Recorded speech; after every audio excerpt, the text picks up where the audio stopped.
The weirdest and most obscure TLC reality TV shows. Hello and welcome back to the channel. Here's another video here on Film Flood. The Learning Channel, or TLC, is known for great traveling and culture shows. However, some shows are just obscure and weird, to be honest. In this video, we'll take a look at the weirdest TV shows on TLC. Stay tuned. Outrageous 911. First up, we have Outrageous 911. The only thing outrageous about Outrageous 911 was the fact that the show was made in the first place. Yeah, the concept revolved around the most silly or humorous 911 calls. Two words you usually wouldn't associate with 911 calls. While it's funny to listen to people flip out about locking their keys in their car or accidentally knocking their friend out with a two-handed foam sword during a LARP fest, the show becomes tedious after the first few minutes. Portraying the job of a 911 operator or emergency responders in general as humorous or silly is also widely misleading, especially since it's common knowledge that they obviously see some pretty messed up stuff. Turning emergency assistance into a joke is a desperate grab for money by a network that has run out of ideas. Sex Sent Me to the ER. Sex Sent Me to the ER wasn't all that crazy, until you really started getting into the weird stuff that people clamp onto and stuff into their bodies. Even more horrifying is the doctors, nurses, and surgeons who take no liberties when describing what kind of work is required and how much eye bleach I had to be passed around the room after they removed an entire family of unwitting hamsters out of someone's land of eternal darkness. It is some dark and vivid stuff. We're not prudes, but if you and Karen want to try the Alabama logjammer and attempt to spice things up, then please keep your subsequent hospital visit to yourselves and don't sell it off to a reality TV station. Something borrowed, something new. Taking an old wedding tradition and adulterating it for ratings, Something Borrowed, Something New challenged brides with picking between designer wedding gowns or their mom's hand-me-down dresses.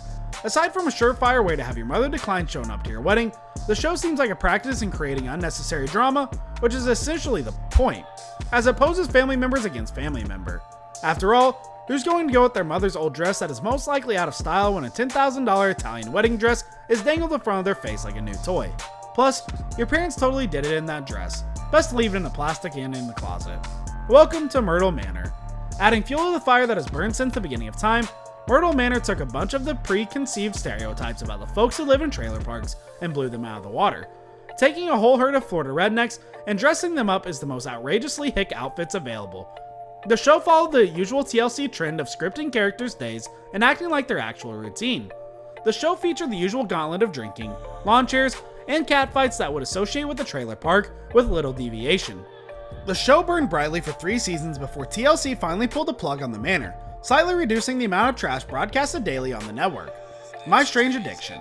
While it could be said that almost every episode of My Strange Addiction is taking it a bit too far, remember the girl who rolled her ice cream and used ashtrays? There are 2 episodes that stick out taking things way too far. The first involved a couple somewhere in England, 2 gals with unique taste and style, and one with a strange addiction. She liked to pretend that she was the furniture. She would get the urge out of seemingly nowhere, becoming a table or washing machine on the spot.